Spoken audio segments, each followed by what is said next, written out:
नमस्कार दोस्तों, आपका स्वागत है हमारे इस चैनल में एडवोकेट कृष्ण कुमार त्रिपाठी। दोस्तों, आज का हमारा टॉपिक है कि क्या पति भी अपनी पत्नी से भरण पोषण की मांग कर सकता है। इसी पर दोस्तों हम चर्चा करेंगे। मगर उसके पहले एक बात कहना चाहूँगा कि आप लोग जैसे मुझे कॉल लगाते हैं तो आप लोग कई बार ऐसे सवाल मुझसे करते हैं जिसका जवाब मैं वीडियो बनाकर दे चुका हूँ। मेरी रिक्वेस्ट है कि अगर आप लोग मेरे नए सब्सक्राइबर हैं या पुराने हैं, जो भी हैं, आप मेरे जितने भी वीडियो उनको एक बार ध्यान से देख लें। हो सकता है कि मुझे कॉल लगाने की आपको ज़रूरत ही ना पड़े, क्योंकि आप मुझे कॉल लगाते हैं जो भी मतलब काउंसलिंग फ़ीस वगैरह जो भी मैं नॉमिनल फ़ीस लेता हूँ वो आप देते। बेहतर हो कि आप मेरे वीडियो देख लें।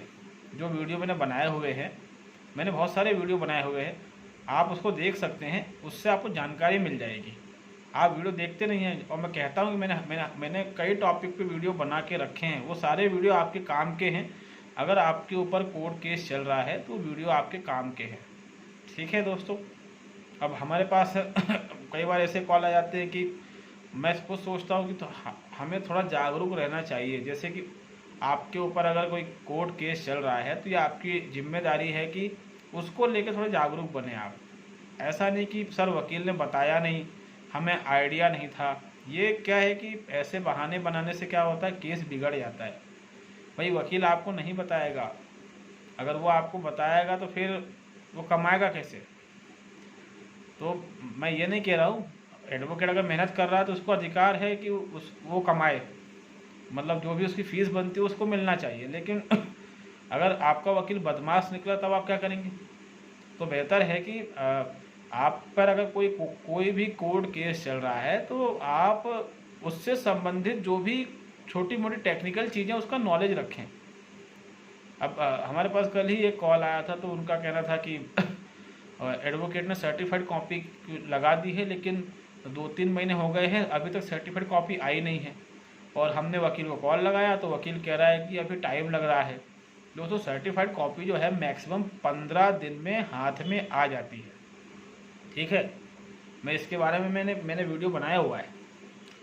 मैक्सिमम 15 दिन में सर्टिफाइड कॉपी जो है वो आपके हाथ में आ जाती है और 15 दिन का समय भी नहीं लगता, नॉर्मली 6-7 दिन में आ जाती है। सर्टिफाइड कॉपी निकालने के बहुत से तरीके होते हैं और अगर वकील साहब चाहे तो सर्टिफाइड कॉपी 1 घंटे में आपको मिल जाए।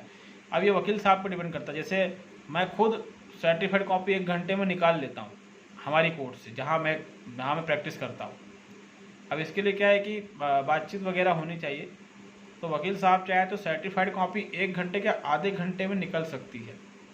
ठीक है, किसी भी कोर्ट में हम कोई भी डॉक्यूमेंट जो हमें एज ए एविडेंस चाहिए उसके सर्टिफाइड कॉपी निकालना आवश्यक रहता है। आपने कोई पिटीशन लगाई है उसकी निकल जाएगी, सामने वाले ने आपके खिलाफ कुछ लगाया उसकी निकल जाएगी, जो भी पूरी फाइल की सर्टिफाइड कॉपी निकल जाती है।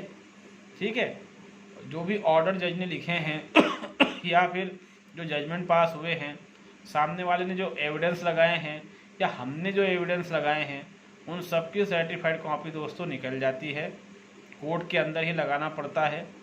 कोर्ट के अंदर एक जगह होती है जहाँ पर सर्टिफाइड कॉपी के लिए एप्लीकेशन दी जाती है। 1 रुपये का एप्लीकेशन फॉर्म आता है। पूरे भारत में एक जैसा ही नियम है इसको लेकर। 5 रुपये से लेकर 10 या 15 रुपये तक के उस पर टिकट लगते हैं। उसको पूरा भर दिया जाता है। जज का नाम क्या है, आदेश कब हुआ, किस चीज़ की सर्टिफाइड कॉपी चाहिए, केस का नंबर क्या है, फलाना ढमका, साइन करके वहाँ जमा कर देते हैं। आपको स्लिप मिल जाती है। स्लिप में लिखा रहता है कि सर्टिफाइड कॉपी आपको कब मिलेगी। इतना सा प्रोसीजर है दोस्तों। इसके अलावा सर्टिफाइड कॉपी ऑनलाइन भी निकल जाती है। हमारे यहाँ ऑनलाइन निकल रही है तो मेरे ख्याल से आपके यहाँ भी निकल रही होगी। मतलब मैं जिला कोर्ट की बात कर रहा हूँ। हाई कोर्ट में तो ऑनलाइन निकलती है। हाई कोर्ट में तो आप घर बैठे लगा सकते हैं, ऑनलाइन कॉपी आपके मेल पे आ जाती है। सुप्रीम कोर्ट में भी निकल जाती है। लेकिन अब जिला कोर्ट में भी सर्टिफाइड कॉपी ऑनलाइन निकलने लग गई है। आपको कहीं नहीं जाना है, आपको लॉगिन करना है बैठे बैठे अपने स्टेट के, अपने राज्य के हाई कोर्ट की वेबसाइट में जाके उसमें डिस्ट्रिक्ट कोर्ट को सिलेक्ट करना है और वहाँ पर जाके आपको ऑनलाइन जो है अप्लाई कर देना है और जो भी अमाउंट है उसको ऑनलाइन पे कर देना है। आपको इमीडिएटली मैसेज आ जाता है, मेल आ जाता है कि इस तारीख को आपकी सर्टिफाइड कॉपी आपको मिल जाएगी। तो दोस्तों उसके बहुत सारे तरीके हैं। अब जब लोग इन चीज़ों के बारे में पूछते हैं तो हम भी थोड़ा हैरान रह जाते हैं, क्योंकि आप वही मैं बार बार कहता हूँ कि अगर आपके ऊपर कोर्ट केस चल रहा है दोस्तों, तो उस कोर्ट केस पर पूरी नज़र रखें, उससे संबंधित जो भी बातें हैं उसका आपको पता होना चाहिए, वरना वकील आपको बेवकूफ़ बना देगा। फिर आप कहेंगे कि सर हमारा वकील हमको बेवकूफ़ बना रहा है, हमारा वकील हमको ठग रहा है, तो बड़ी दिक्कतें हैं ये। तो जागरूक बने तो ज़्यादा बेटर है। वकील के भरोसे बैठ जाएंगे तो फिर दिक्कत वाला काम है। और जो भी केस आपके चल रहे हैं, जो भी डॉक्यूमेंट्स वकील की फ़ाइल में हैं, उन सब की एक कॉपी हमेशा से आपके पास होनी चाहिए, ताकि बाद में अगर वकील से आप केस वापस लेने जाए तो वकील नाटक ना करे, आपको ब्लैकमेल ना करे। तो जो भी केस आपके चल रहे हैं उसमें जो जो डॉक्यूमेंट लगे उन सब की एक कॉपी दोस्तों आपके पास होनी चाहिए। मेरे ख्याल से जो मैं समझाना चाह रहा हूँ आपको समझ में आ गया होगा। ठीक है, आगे बढ़ते हैं। क्या हस्बैंड जो है वो पत्नी से भरण पोषण मांग सकता है? तो इसका उत्तर है हाँ, मांग सकता है। हिंदू मैरिज एक्ट की धारा 24-25 के तहत पति जो है पत्नी के ऊपर भरण पोषण लगा सकता है। अगर पत्नी ज़्यादा कमा रही है या पति नहीं कमा रहा है, पति सक्षम नहीं है कमाने में, कुछ भी ऐसा कारण है, तो पति जो है पत्नी से भरण पोषण मांग सकता है। और इस पे काफ़ी जजमेंट्स भी हैं, हाई कोर्ट वगैरह के जजमेंट भी हैं, पति को भरण पोषण मिला भी है। ठीक है, ये अलग बात है कि इनका रेशो काफ़ी कम है एज़ कम्पेयर टू वेमेन। ठीक है, इन चीज़ों के रेशो काफ़ी कम है। इनमें कई ऐसे केस है, जैसे एक केस मैंने देखा था तो उसमें यह था कि पति जो था वो शुरुआत से ही एक हाउस हस्बैंड की भूमिका में था, शुरुआत से घर वर मैनेज करता था, वो ज़्यादा पढ़ा लिखा नहीं था, कमाता वमाता नहीं था, तो घर में ही रहता था और खाना वगैरह बनाना, घर को मैनेज करना, घर की साफ़ सफाई करना। अब अचानक वाइफ से विवाद हो गया, तो जो पति था उसकी लगभग 35-40 साल के आसपास उम्र थी।